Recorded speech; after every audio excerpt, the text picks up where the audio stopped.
Karena kami tahu kami tidak sendirian, kami bersama dengan Roh Kudus. Haleluya. Terima kasih Tuhan. Amin. Amin. Amin. Terima kasih untuk worship leader, singer, pemain musik. Haleluya. Ya. Selamat pagi Bapak Mama, Shalom. Wah, kayaknya berat ya. Halo semuanya. Saya percaya bahwa hadirat Tuhan itu tidak terbatas. Amin. Saudara, Tuhan tahu ya. Tadi saya dibangunkan Tuhan 4:30 pagi. Saya sebenarnya berat banget, saya ngantuk, malas ya kan. Aduh, Tuhan lagi enak-enaknya tidur ya. Tapi 10 menit kemudian Roh Kudus terus gerakan saya untuk doa. Saya ambil YouTube Jesus Imam. Saya menyembah Tuhan. Tidak terasa sudah jam 6:30, jam 7 saudara. Karena saya tahu bahwa hari-hari ini kita harus tetap bertahan untuk mengiring Yesus. Tema ini setia mengiring Yesus sampai akhir. Setia mengiring Yesus tidak selalu nyaman saudara. Tapi setia mengiring Yesus tidak ada yang rugi. Tidak ada yang kata sia-sia. Daging kita mulai dikikis, ego kita mulai semakin rendah. Tapi ilahi manusia, ilahi kita semakin berkenan di hadapan Tuhan. Jadi hari-hari ini Tuhan berbicara bukan hanya kepada hamba Tuhan saja, tapi Tuhan berbicara lewat alam saudara. Ya. Belum lama yang terjadi di Yunani, di Turki. Belum lama lagi terjadi di Indonesia. Belum lama lagi gempa bumi terjadi, bahkan banjir di Brasil. Karena tahu gak saudara bahwa iblis tidak tinggal diam. Dia ingin selalu menyesatkan manusia, termasuk hamba Tuhan, termasuk anak Tuhan. Ya, iblis tidak tinggal diam. Waktu Tuhan sudah sedikit lagi. Kita nggak tahu. Ya, kita nggak tahu kapan Tuhan datang, tapi kita tahu bahwa kita sudah disiapkan untuk menyambut Raja segala raja. Ya, nah kalau kita sudah menerima keselamatan, kita percaya, lalu tidak hanya berhenti di percaya, tetapi proses. Ya, jatuh bangun, tapi terus diproses. Dan proses itu bukan hanya kekuatan kita, tetapi Roh Allah sendiri yang menguatkan kita. Ya. Segala-galanya yang ada di dunia ini, baik itu jabatan, profesi, itu tidak membuat kita atau tidak mendukung kita selalu menjadi kuat. Tetapi yang menjadi kuat yang kita bisa bertahan adalah keintiman kita dengan Tuhan. Itu harus disengaja. Ya, itu harus disengaja. Itu tidak hanya berlaku untuk di gereja saja, tapi di kamarmu engkau bisa lakukan itu. Jadi Bapak Mama, saudara-saudari, tetap setialah mengiring Yesus. Bukan karena aturan gereja, bukan karena jadwal gereja, bukan karena apalagi kegiatan banyak jadwal, itu hanya bagian. Tapi setia mengiring Yesus ketika kita mulai disakiti, ketika kita mulai tidak dibela, ketika kita kekurangan, ketika kita dalam aniaya, ketika kita dalam penderitaan. Amin. Setia mengiring Yesus sampai akhir. Ini contoh Alkitab banyak sekali. Salah satunya Rasul Paulus. Ya, Rasul Paulus bilang, aku enggak peduli dengan nyawaku. Bayang, tidak ada yang harus seperti itu. Aku enggak peduli dengan nyawaku, sekalipun aku mati, tapi aku tahu sorga sudah menantiku. Saudara, ini hanya tempat sementara. final sementara, kita akan dalam kekekalan. Tapi kalau belum kita dipanggil Tuhan, kita sudah dipersiapkan, disambut. Kita menjadi penyambut Tuhan. Ya, saudara lihat firman Tuhan Matius pasal 24. Matius 24 ayat yang ke-12 sampai 14. Matius 24 ayat 12 sampai 14.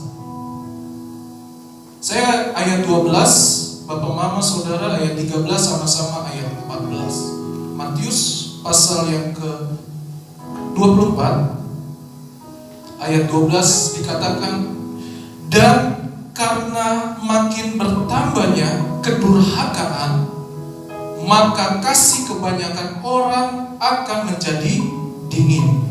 Saudara, ayat 13. Tetapi orang yang bertahan sampai pada kesudahannya akan selamat. Sama-sama, 1, 2, 3. Dan Injil kerajaan ini akan diberitakan seluruh dunia, jadi bangsa saksian bagi semua bangsa. Sesudah itu barulah tiba kesudahannya. Satu kali lagi kita baca ayat yang ke-13 sama-sama ya. Ayat 13, 1, 2, 3. Tetapi orang yang bertahan sampai pada kesudahannya akan selamat. Amin. Ini akhir dari segala kehidupan manusia. Orang yang bertahan sampai pada kesudahannya akan selamat. Nah, saudara, boleh lihat slide-nya, ya, bahwa Tuhan saat ini sedang memurnikan orang-orang, termasuk hamba-hamba Tuhan, anak-anak Tuhan. Dia sedang memurnikan iman saudara, hati saudara. Kalau iman hati saudara sudah mulai membelok atau makin menjauh karena mungkin ego kita, karena kedagingan kita, maka itu akan selalu terus dimurnikan. Tapi kemurnian Tuhan itu bukan membawa kita untuk binasa, melainkan kemurnian itu membawa kita kepada maksud Tuhan.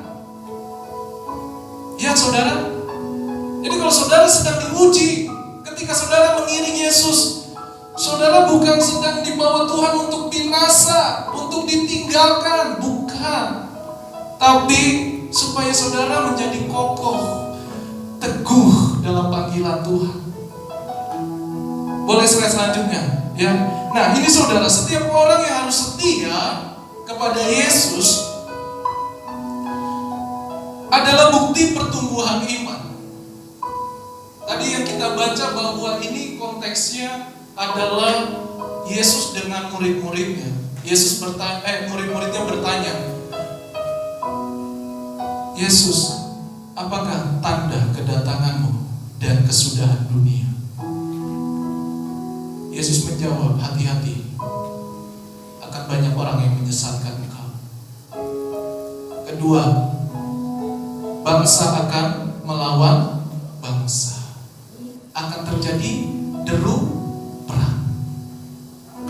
Ketiga, manusia akan menyerahkan dirinya. Manusia akan jauh dari Tuhan. Tidak peduli pendeta. Sekali lagi, saya contoh hamba Tuhan. Tidak peduli saya mau khotbah di sini, kalau saya kacau, saya sesat, selesai hidup saya. Ya. Nah, saudara, Yesus berkata bahwa kepada murid-muridnya bukan hanya tanda, tapi saudara dipersiapkan adalah menyambut Tuhan. Jangan hanya tandanya ada, baru-baru ditakari sudah begini, ditakari lagi, tidak habis-habisnya, ya kan? Bencana itu kita hanya tahunya tanda, tapi kita nggak makin melekat sama Tuhan. Saudara, bebaskan hatimu untuk tetap melekat dengan Tuhan. Hanya itu kok kekuatan kita. Ini ada dua pertanyaan, saudara. Apakah tantangan seorang jika hidup setia kepada Tuhan? Apa tantangannya saudara? Kalau saudara setia sama Tuhan. Saya renungkan firman ini dua hal. Satu, ketakutan. Dua, kecemasan atau khawatir. Ini yang lagi dicari manusia saat ini. Kenapa tujuan ada perang? Supaya mereka berkuasa. Semua udah lagi pada persiapan nih. Terjadi perang mungkin dunia ketiga katanya. Dan di Israel akan dibangun sebuah apa itu? Itu kalau udah dibangun, wah saudara, goncang semua. Ya. Apa tantangan saudara jika saudara setia kepada Tuhan? Ketakutan.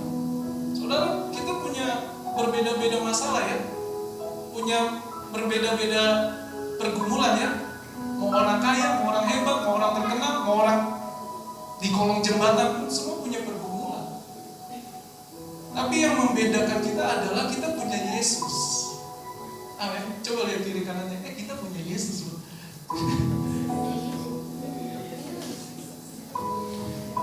Kita punya Yesus loh. Kita nggak lihat Yesus nih sekarang di mana ya Yesus ya, di mana ya, Pas Devi di mana ya. Wow. Kita punya Yesus. Dia ada di saudara. Jadi tantangan selalu ada ya Bapak Mama, saudara.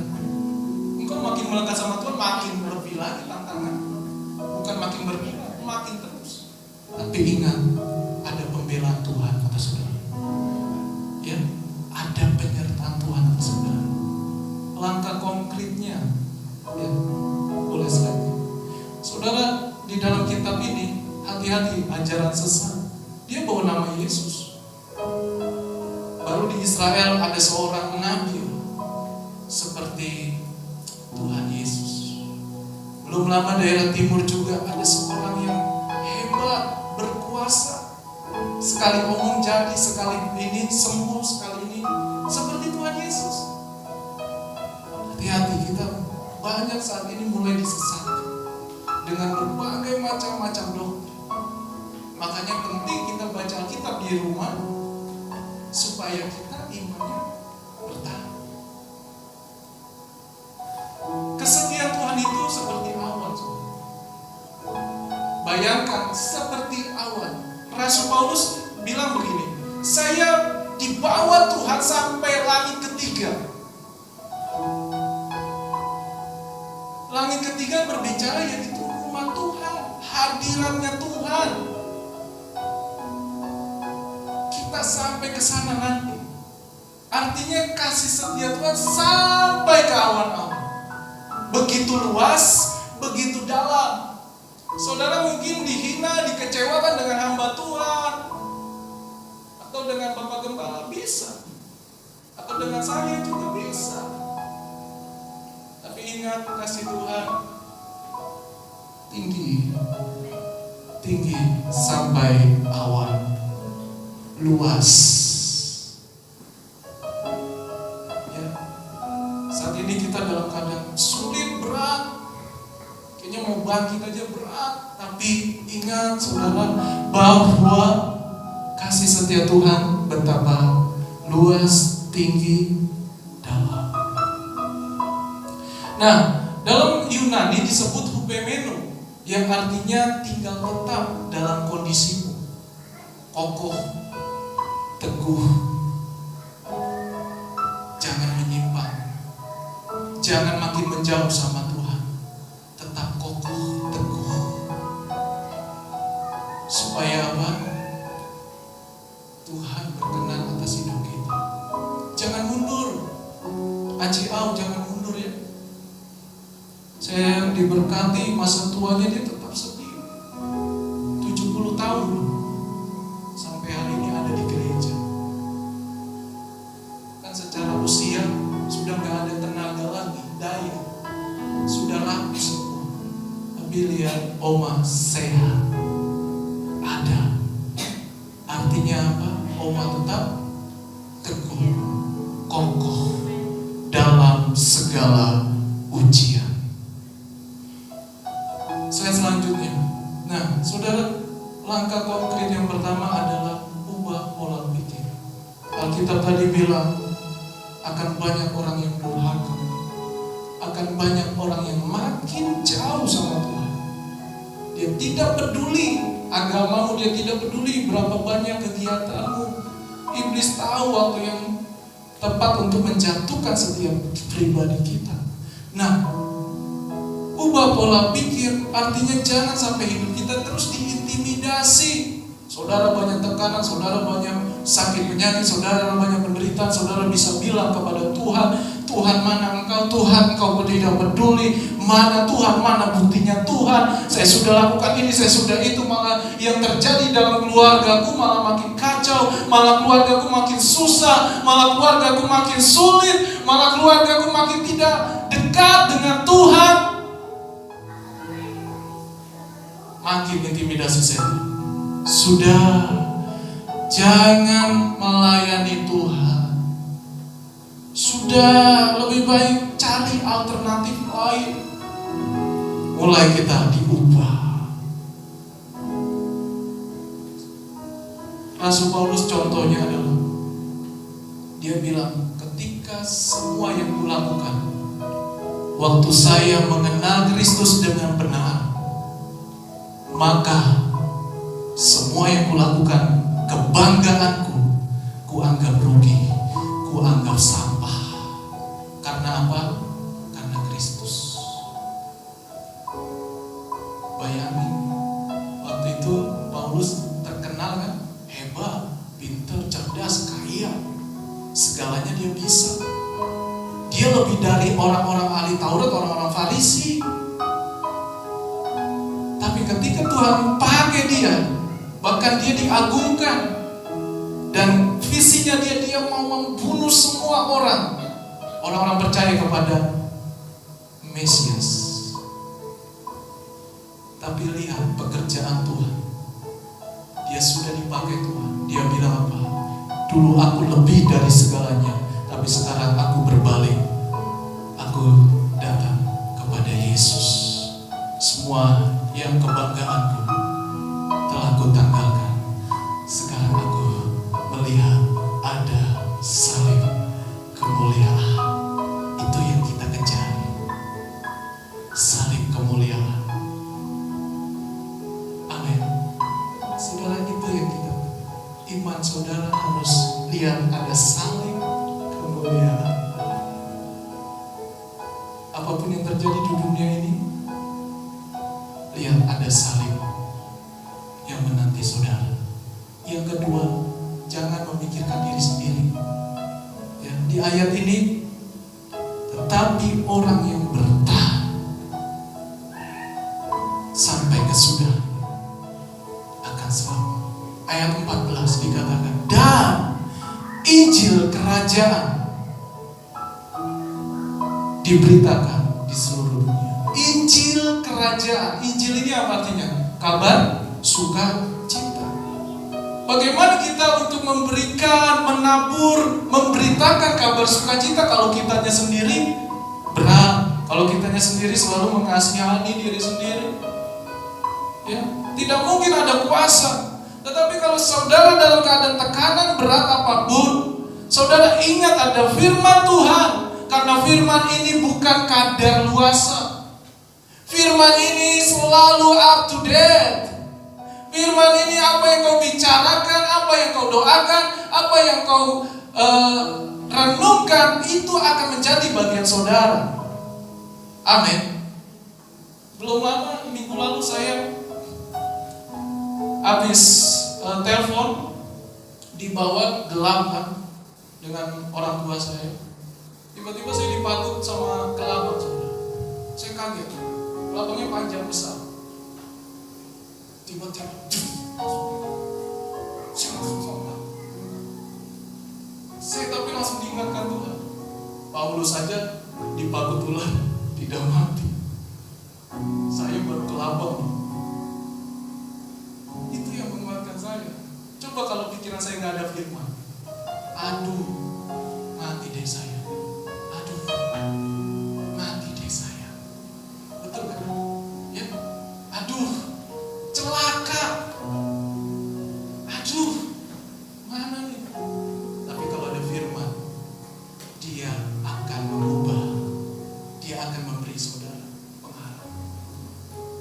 Ingat saudara, dunia akan menarik saudara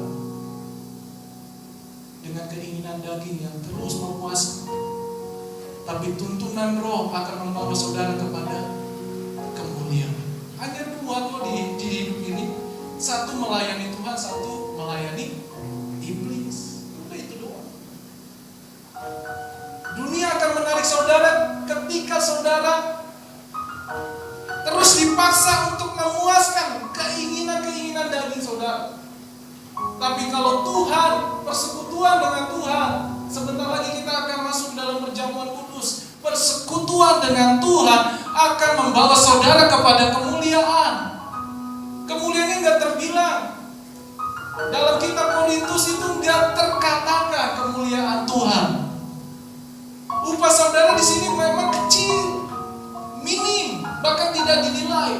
Upah saudara mungkin tidak ada di sini, tetapi upah saudara nanti di dalam kemuliaan, wah, seperti kita masuk dalam sebuah arena, seperti apa? Saya tidak bisa katakan, ya, wow, amazing. Di Jakarta, lapangan bola internasional, saya waktu masuk, wow, tinggi besar, keren. Itu apa yang dilihat mata. Nanti kita dilihat dalam kemuliaan. Jadi saudara, apapun upah saudara kecil di sini, tapi Tuhan punya rencana jauh lebih besar. Ya. Saudara melayani Tuhan, ini hanya bagian. Saudara dalam bekerja melayani Tuhan, dalam keluarga saudara melayani Tuhan, dalam profesi saudara melayani Tuhan, anak saudara melayani Tuhan. Ya. Yang ketiga, tetap bersemangat, bergairah. Tuhan bilang apa? Injil kerajaan ini harus diberitakan seluruh dunia. Kalau nggak ada roh semangat, roh gairah, bagaimana itu bisa terjadi? Kita nggak harus selalu pergi, ya, tidak harus. Tetapi minimal ada orang yang lemah, ada orang yang itu menunjukkan kasih kita.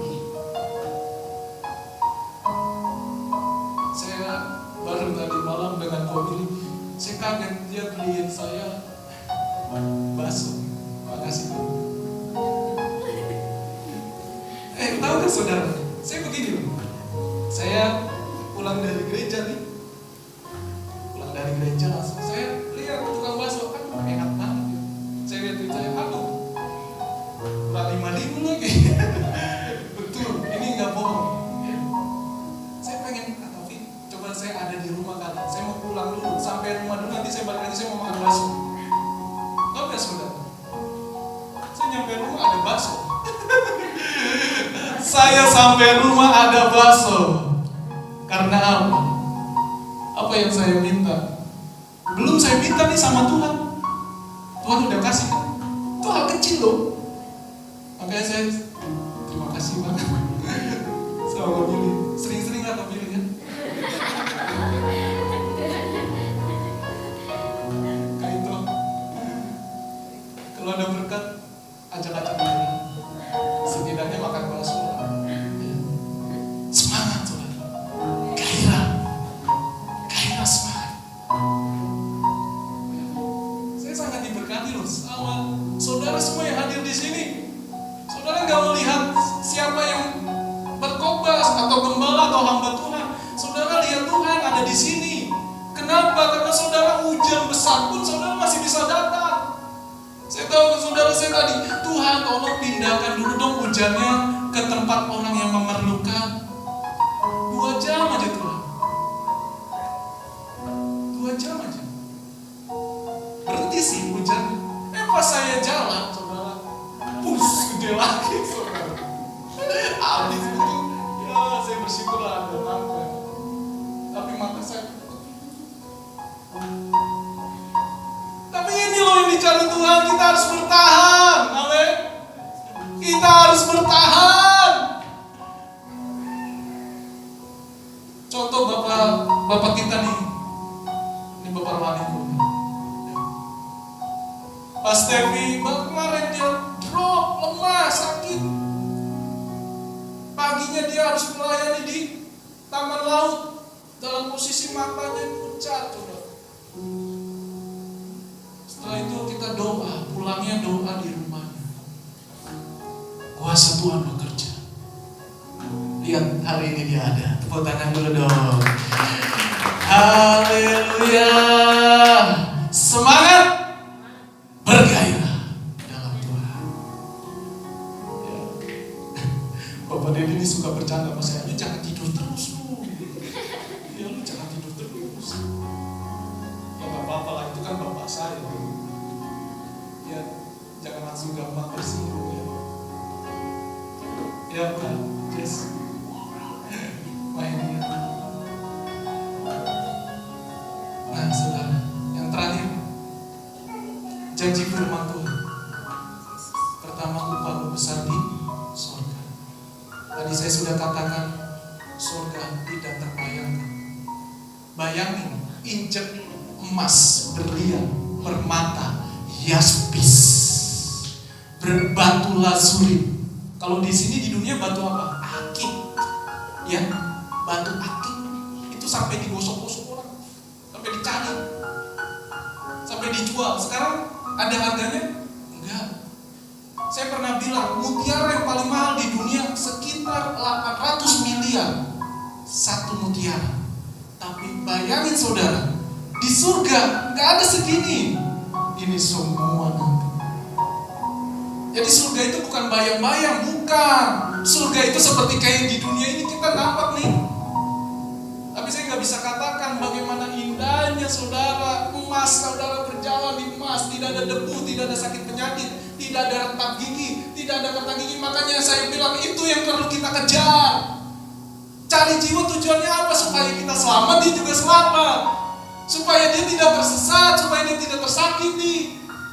Yang saat ini banyak orang-orang galau, ketakutan. Ya kan? Banyak orang yang putus asa, menyerah. Tapi dengan kondisi kita yang terbatas, kita bisa berkata, sobat, sabar. Sabar. Apalagi yang punya pasangan kan enak. Sayang, sabar. Suami istri bilang, ya main ya, sayang, sabar. Dia langsung protes dengan beda. Harus anak terhadap orang tua sabar. Tuhan mengasihi kita. Tuhan belum selesai. Amin. Ya. Yang ketiga, saudara. Nah, ini yang kedua, keselamatan hidup. Selamat di sini bukan hanya bicara kekekalan, tetapi waktu kita melakukan apapun, kita ada disertai, kita diberkati. Berkat Tuhan itu kan gak selalu wow ya, tapi setidaknya kita merasakan ada pembelaan Tuhan, penyertaan Tuhan, pertolongan Tuhan. Itu disebut Yunaninya sojo, espoze. Saudara boleh catat, boleh renungkan firman Tuhan dan lakukan. Yang terakhir, penyertaan Tuhan. Wow, dalam bahasa Inggris disebut behind, after, why, dengan, bersama. Kau tidak sendirian. Kemarin beta pelayanan sama Mas Tevi di PD Elohim. Ada seorang mama bersaksi, saya melayani Tuhan, saya berangkat. Waktu dia sakit, satu orang pun gak ada yang doain. Waktu dia sakit, tidak ada hamba Tuhan yang doain dia. Dia bilang, Tuhan mana engkau? Nah, seringkali kita melihat dengan hal seperti itu ya, tapi kita tidak menyadari bahwa Tuhan itu selalu ada di depan, di belakang, di seantero alam semesta. Dia menyertai kita senantiasa. Amin. Itu saja firman Tuhan. Penyertaan Tuhan terjadi atas kita, tetap setia sampai akhir. Tuhan Yesus memberkati.